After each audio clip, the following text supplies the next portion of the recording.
Because something that I find, specifically here in Boston, and I'd like to hear you guys' thoughts, is inside of the LGBTQ community, and specifically with the ballroom scene and other places, there's sort of classism, right? So it's like, for myself who comes from a certain background, it's like I hear people who come from that same background as myself talk down about ballroom kids, right? And will say, you know, those are project girls, those are escorts, etc., right? And then at the same time, I see how, specifically gay men, to me, gay men are some of the most sexist men, right? As some of the most transphobic people, right? So just looking at how do we tackle white supremacy? How do we tackle racism and internalized homophobia and all these things, you know, inside of our community, right? Because writer Juno Diaz, he said, if all white people were to go back to Europe, we will still have a white supremacist society. You know, so how do we challenge that? How do we address that within our community? And also, how do we get your book? How do we get right? So yeah. Look, I know the young lady back there. Yeah, what I would say, I'm sorry. Okay, but see, what's happening is that what I realize is that we say that we're fighting for equality, right?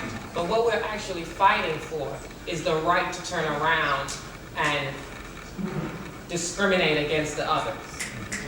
And what we need to start doing is start really understanding the meaning of equality. Again, we must see each other as human. And to you, what I'm going to say, how do we fix that? First, we have to start looking in the mirror. Because that's where it starts. Because then you will realize that your needs may not only be your needs.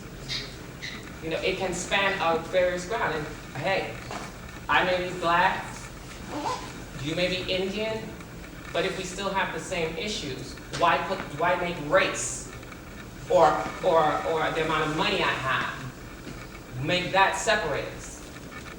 So we have to start with ourselves.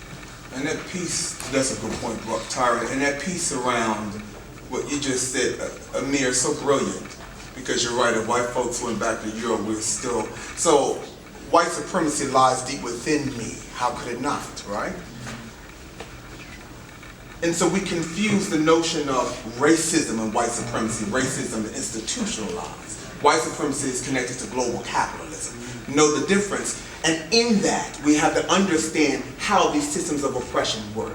Your point around looking in the mirror, particularly even in a communal mirror, you know, one of the things, this black lesbian and Kathy Cohen out of Chicago, she created this book here, actually, The Boundaries of Blackness, and it's during the AIDS crisis. And she coins a term called Boundaries of Blackness, to say who is worthy to be saved.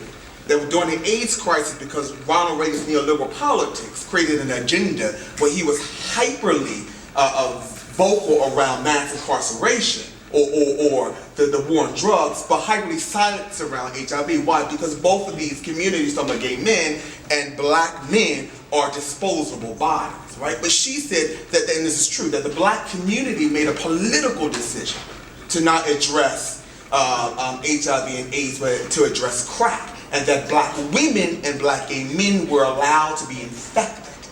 And so this notion of the disposable bodies was even deeper, as when black gay men began to mobilize around the epidemic. Gay Men of African Descent was created in 1986, People of Color in Crisis in 88, Adodi, which is spiritual, in 1987, other countries.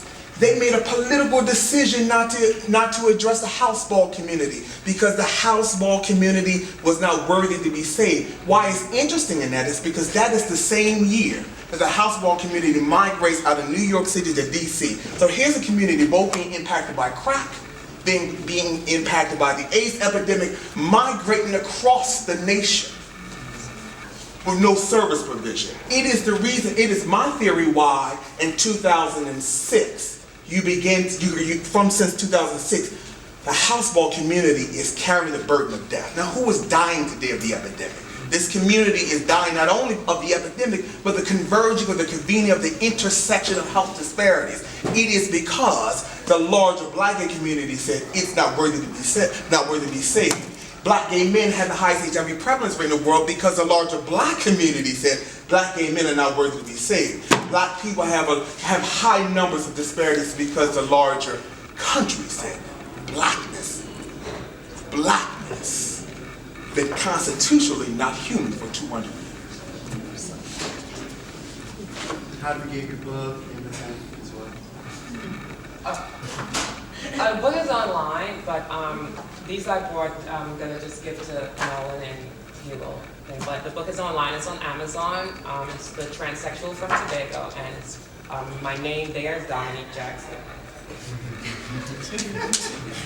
And you can get the zine on our website, www.the10zine.com. One last question, right? Two last questions.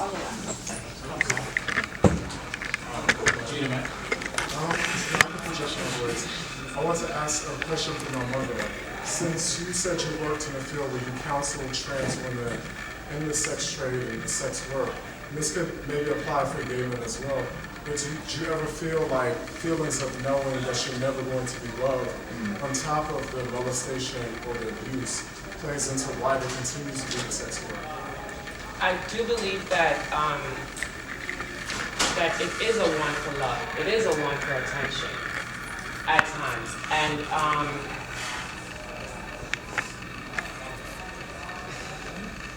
it's really sad because when you really sit and you speak to someone and you really engage them and you get to know their history and their experiences, then it's sad, man. I'm sorry. I just, there's a want for love. There's a want for attention, but there's not, the resources are really not available to them, or they are afraid to go get it.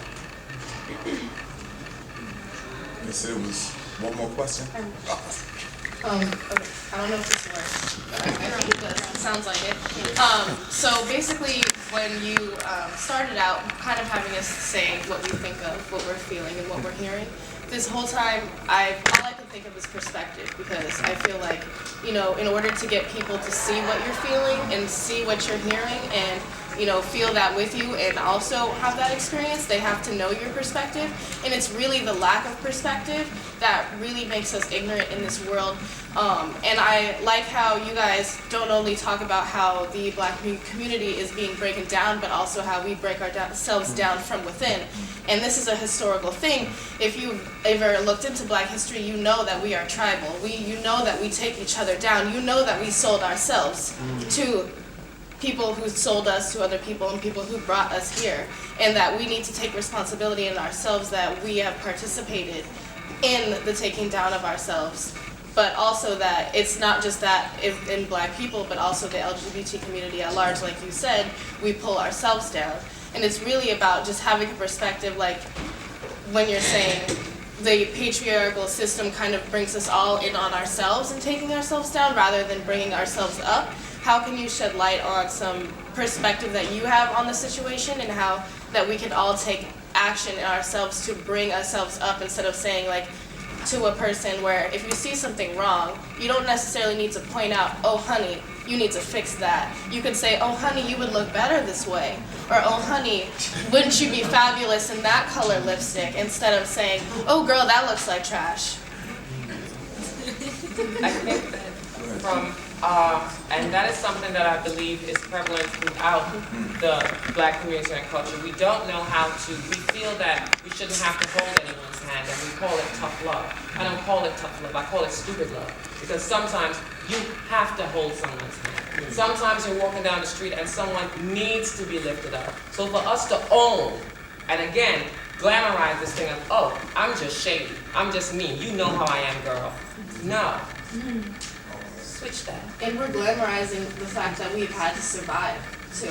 It's about survival. It's not just about us being hard and being like, it's tough. It's tough out here for us. This is our life that we're experiencing, and this is what you're getting.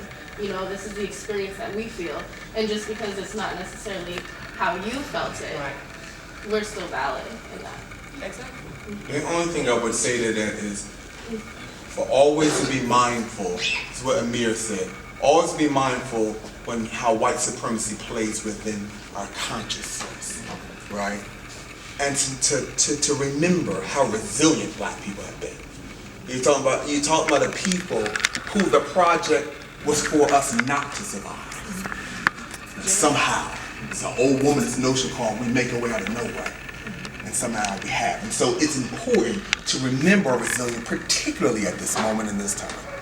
So I want to give, we're going to end this, I want to give, talking about resilience, as Athena particularly and Tyra talked about trans folk, the very first thing that we showed was this trailer of a new documentary called Rebirth of Paris. Now, if anyone knows, this documentary that Jenny Livingston did was 30-some odd years ago, and came out in 1990, so it's 25 years ago. She started filming in 87.